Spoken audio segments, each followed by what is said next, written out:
Subscribe and hit the bell icon to never miss an update from eTimes TV. Akansha, welcome to eTimes TV. How are you? Very good, very good. So happy to be with you guys. Thank you. Happy New Year, first of all. Happy New Year. Happy New Year to all of you.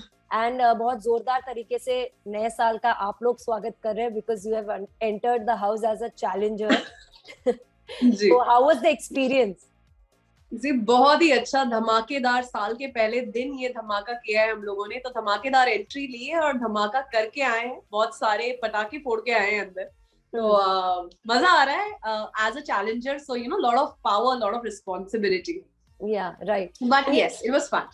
Big boss के साथ आपका नाम कई सालों से अब जुड़ता आ रहा है. हर बार कभी ये हुआ है कि आपको ऑफर भी हुआ है, आप नहीं कर रही. Finally as a challenger offer हुआ, तो क्या सोचकर एक्सेप्ट किया ये ऑफर?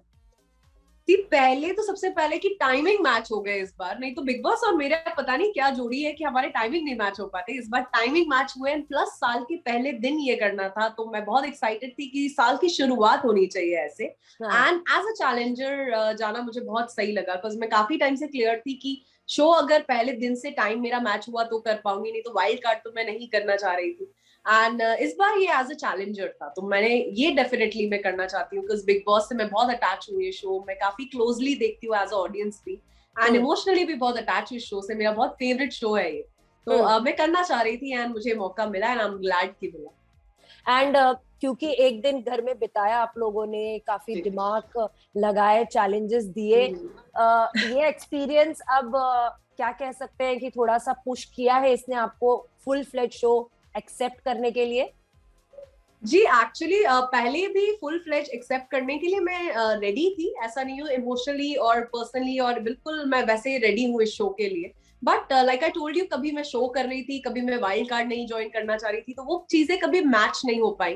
एंड कभी मैं ओटीटी से नहीं आना चाह रही थी, तो वो सब चीजों के चक्कर में ऐसा हमेशा ऑफर आया पर मैं कर नहीं पाई.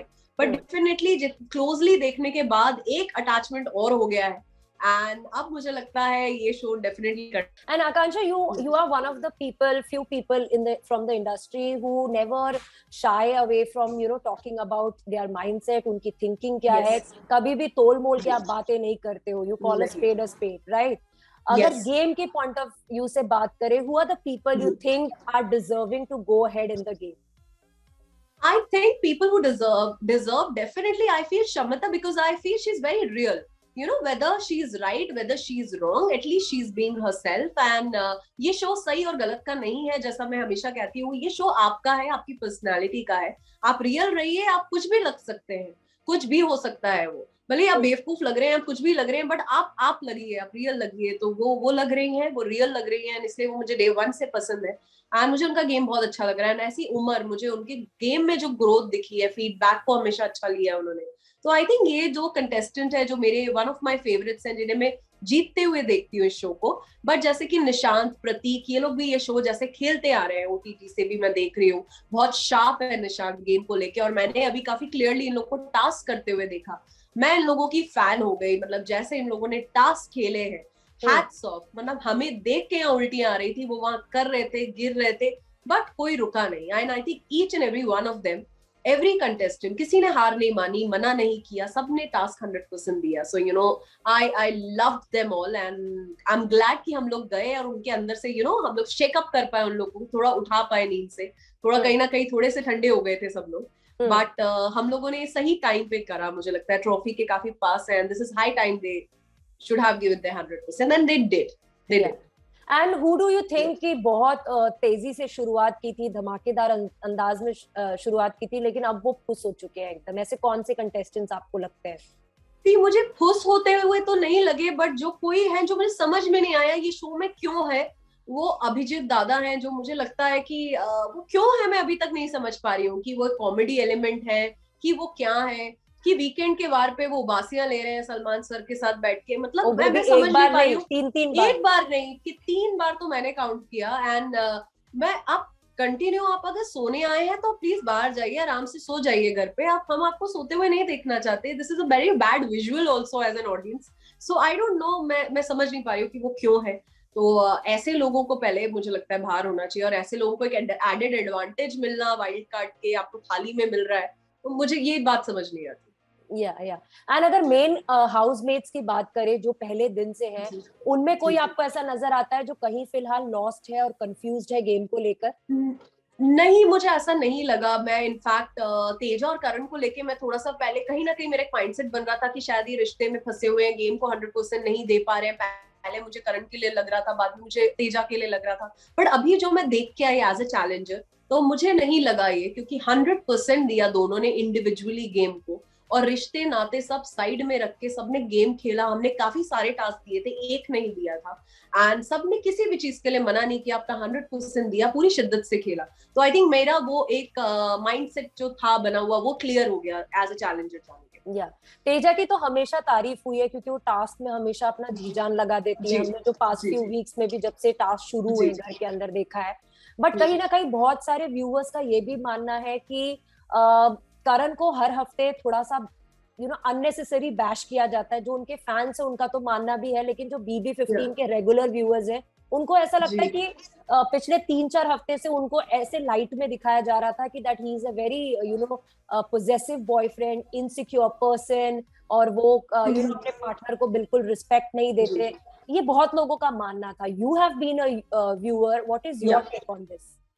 थी मुझे भी इनफैक्ट ऐसा, लाइक आई टोल्ड यू, मुझे भी कुछ चीजें ऐसी लग रही थी एज एन ऑडियंस, बट जब मैं कुछ चीजें होती है जो आप बाहर से देखते हो बहुत अलग लगती है, बट जब मैंने अंदर गई, मैंने देखी, उन चीजों को बहुत क्लोजली देखा, ट्रस्ट मी, वो बहुत ही अमेजिंग और बहुत ही स्ट्रॉन्ग कपल दिखते हैं। बहुत ही प्यार है जो क्लियरली दिखता है उन दोनों का। एंड इस बार जैसे मुझे टास्क को लेके थोड़ा डाउट था कि क्या ये टास्क में भी इतने अच्छे हैं कि दोनों एक दूसरे को के चक्कर में टास्क 100% नहीं देंगे, बट उन्होंने एक दूसरे को बिल्कुल एज अ कॉम्पिटिटर्स लिया, एंड दोनों ने अपना इंडिविजुअली टास्क किया, जो मुझे बहुत अच्छा लगा। एंड आई डोंट थिंक ये ऐसा है, और बहुत टाइम तक आप ऐसा कर सकते हो इस गेम में, because at the end it's a reality show, and आप एक फेकनेस या एक ऐसी चीजें बहुत दिन तक प्ले नहीं कर पाओगे। एट द एंड आपको अपने लिए खेलना ही पड़ेगा अगर आपको टिकना है इस गेम में। बट आपको जो मेरा सवाल था बेसिकली ये भी था कि व्यूअर्स को ऐसा लग रहा था कि उनकी अननेसेसरी बैशिंग हो रही थी करण की। वो आपको लगता है कि वो मुझे नहीं लगता कि अननेसेसरी है, क्योंकि मुझे भी कहीं ना कहीं एज एन ऑडियंस वो लग रहा था, वो दिख रहा था, इसीलिए ही उनकी वो बैशिंग हो रही थी। बट इस बार जैसे मैंने देखा, मतलब इनफैक्ट काफी इमोशनल ब्रेकडाउन होते हुए भी देखा, मैंने अपने सामने देखा करण को। कुछ टास्क में ऐसी चीजें हुई उनके साथ कि मुझे बहुत लग रहा था कि यार ये ऐसा क्यों कर रहे हैं, जिसपे मेरे को चैलेंजर्स जो थे उन्होंने मेरे भी बहुत टांग खींची कि आकांक्षा उनकी तेजा है वहां पे, आप क्या कर रहे हो, आप क्यों इतना फील कर रहे हो करण के लिए। मेरी बहुत टांग खींची गई करण के नाम से, उमर के नाम से, सुरभि, मुनमुन और विशाल ने मेरी बहुत टांग खींची। बट इट्स ओके, मुझे जेन्युइनली बहुत बुरा लग रहा था उन लोगों के लिए जैसा वो कर रहे थे, और मैं बहुत खुल की सपोर्ट कर रही थी कि मैं चाहती थी वो लोग जीते ये टास्क। एंड बट ठीक है, टास्क है, एट दी एंड कुछ लोग जीते कुछ लोग हारे, बट उन लोगों ने 100% दिया। But yes, bashing and all जो आप कह रहे हैं, जो कभी फेवरेटिज्म होता है, बैशिंग होती है, मुझे लगता है वो भी उसी बेसिस पे होती है जो दिखता है एपिसोड में। और मुझे भी ऐसा लगा कि शायद कहीं ना कहीं होनी चाहिए थी, बट येस डेफिनेटली कभी कभी कुछ चीजें थोड़ी ज्यादा हो जाती है। ऑल्सो आप लोगों ने जो बिग बॉस का गेम था, बिग बॉस का शो है, उसको एक दिन के लिए एक्सपीरियंस किया। वो एक्सपीरियंस कैसा रहा? क्या बिग बॉस के जो वाइब है हाउस की, जो डिफरेंसेस क्रिएट करती है, आप लोगों के बीच में भी डिसएग्रीमेंट्स हुए? क्योंकि all of you are very strong minded and opinionated people. I think ये बहुत ही स्ट्रॉन्ग टीम थी। First of all hats off to the channel कि उन्होंने 4 ऐसे लोग चुने, बिकॉज मुनमुन, मैं, सुरभि, विशाल, हम लोग बहुत ही स्ट्रॉन्ग इंडिविजुअल्स हैं, सबके बहुत स्ट्रॉन्ग ओपिनियंस है, तो हम 4 ऐसे लोगों को इन लोगों ने चुना। बट सरप्राइजिंगली हम लोग पहले मिनट से बहुत ही बहुत ही फ्रेंडली हो गए, टीम हमारी बहुत स्ट्रॉन्ग थी। But yes, like you said कि घर का वाइब भी कुछ ऐसा है, डिसएग्रीमेंट्स काफी हो रहे थे कुछ लोगों के बीच में, एंड पता नहीं कुछ घर का वाइब भी ऐसा है। बट एट दी एंड हम लोग एक बहुत स्ट्रॉन्ग टीम थे और बहुत मस्ती करके आए। हम नाक में दम कर दिया हमने चैनल का। वो लोग थक गए माइक पे बोल बोल के कि क्या कर रहे हैं आप लोग, बस करिए, थोड़ा धीरे बोलिए, ये वो। पर हम लोगों ने किसी की नहीं सुनी। आई थिंक हम वो क्लासरूम के लास्ट बेंचर्स जैसे बिहेव करके आए हैं, जो कि वो नॉटी स्टूडेंट्स होते हैं जो किसी की नहीं सुनते। एंड बट बहुत मजा आया। मैं बहुत खुश हूँ कि मैं इन लोगों से मिली इस शो पे। मैं बहुत मजा आया, बहुत अच्छा जेल किया हम लोगों ने साथ में। इस बार के कंटेस्टेंट्स को बार बार डांट पड़ रही है कि वो लोग 3 हफ्ते से टास्क रद्द कराए जा रहे हैं, लेकिन कई there are a section of people who feel that game में चीटिंग भी इतनी ओपनली हो रही थी, एक कंटेस्टेंट को इतना फेवर करा जा रहा था, तो अगर हाउसमेट्स बागी हो रहे हैं और फिर वो भी खुल के चीटिंग कर रहे हैं और रद्द करवा रहे हैं टास्क, तो इसमें क्या गलत है? वो बैठ के थोड़ी ना बोलेंगे कि आओ हमारे ऊपर अत्याचार करो, ये एक एंगल भी है। आपका क्या कहना है? यार ये एंगल डेफिनेटली है विजय, आई अग्री कि एक एंगल है, बट मेरा टेक इस पे है कि सी एट द एंड ये एक गेम भी है। आपको वो सब साइड में रख के आपको गेम तो खेलना पड़ेगा। आप रद्द होने की, जो हम अपने प्रोमो में भी जो हमने कहा कि रद्द की भी हद हो गई है, तो अब ठीक है आपने शुरू में कुछ कर दिया, हो गया, बट ये अब हम जनवरी के फर्स्ट वीक में है, शो खत्म होने वाला है, ट्रॉफी बहुत ही नजदीक है। अब आप ये करना अफोर्ड नहीं कर सकते। टिकट टू फिनाले आपको नॉमिनेशन से बचाएगा, आप टॉप में जा सकते हैं, आप इस चीज को लाइटली नहीं ले सकते।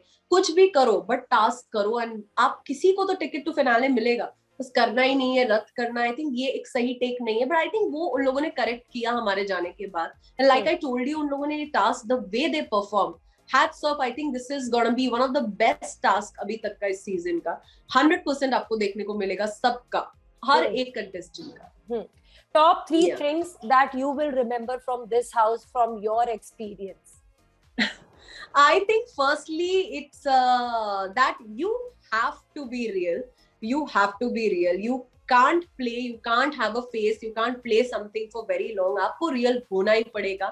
And secondly, emotions होना सही है, बट इमोशंस को साइड में रखना ही पड़ेगा अगर शो जीतना है तो। इमोशनल होके ये शो रिश्ते बना सकते हो बट ट्रॉफी नहीं जीत सकते। ये मुझे लगा कि इमोशंस एट द एंड एक पॉइंट के बाद आपको छोड़ने ही पड़ेंगे। आपको अपनों को भी नॉमिनेट करना पड़ेगा, आपको अपनों को भी हराना पड़ेगा, तो ही आप ये शो जीत सकते हैं। और थर्डली जो मुझे लगा, जो मैंने 8 से 10 बार जो गलती करी, आपको माइक संभालना पड़ेगा, जो मुझसे नहीं संभल रहा था। मैंने एक ही दिन में इतनी बार माइक छोड़ दिया। मुझे लगता है मैं उस घर में हुई, बार बार बिग बॉस की ये वार्निंग जरूर आएगी, आकांक्षा अपना माइक पहन लो, या माइक कहीं भूल आई हो प्लीज पकड़ लो। तो मैं माइक संभालना, वो लेके घूमना, I think this is very, बहुत सी चीजें जो आपको, आप भूल जाते हैं कैमराज ऑन है, आप भूल जाते हैं कि अपने माइक, आप कुछ बोलने लग जाते हैं। तो आई थिंक ये आप फेक हो ही नहीं सकते। मुझे एक दिन में ही रियलाइज हो गया, अगर आप कुछ प्ले भी कर रहे हैं आप कुछ टाइम तक ही कर सकते हैं, उसके बाद आप अपनी वाली पे आ ही जाएंगे।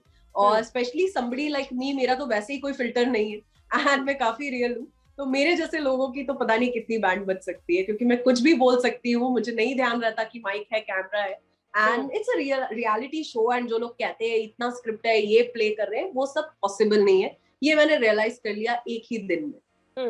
And you know, big boss के मुंह से अपनी आवाज सुनकर कैसा लगा? Oh my God, you know, और एक बार नहीं, काफी जब लेटर्स थे उसमें भी कंटेस्टेंट्स भी रीड कर रहे थे, एंड स्पेशली जब बिग बॉस, और मैंने ये उनको भी बोला कि अब मुझे पता चला कि क्यों लोग आपकी आवाज पे इतने फिदा हो जाते हैं। उनकी आवाज में ही कुछ है कि आपको उनकी आवाज से ही प्यार हो जाए, और मुझे भी हो रहा था, क्रश हो रहा था उनकी आवाज पे। माय गॉड, मुझे बहुत अच्छा लगा अपना नाम सुन के, उनके मुंह से भी और कंटेस्टेंट के मुंह से भी। जाने से पहले your top 3 contestants. See, my top 3, I'm very confused when it comes to 3, but definitely Shamita and Umar is somebody I see in top 2. But I feel Nishant और प्रतीक में से कोई बहुत tough time दे सकता है किसी को, like on a third. But apart from this, Vijay, top 3 को साइड में रख लीजिए और राखी सावंत को एक तरफ रख लीजिए यार। बस मुझे लगता है सबको पीछे छोड़ के वो एक अलग ट्रॉफी लेके जाएगी, एक अपना अलग रूम उन्हें बनवा लेना चाहिए बिग बॉस के घर में, बिकॉज शी इज अमेजिंग। और मैं उन्हें भी काफी क्लोजली देख के आई हूँ। My God, she is a player. ये गेम कैसे खेलते हैं, क्या देते हैं इस गेम को, ये तो हमें डेफिनेटली उनसे सीखना चाहिए। बिल्कुल बिल्कुल। Thank you so much Akanksha, it was pleasure talking to you. All the best for the future work. Thank you so much Vijay. Thank you, take care, bye bye. You too, safe, bye bye bye bye।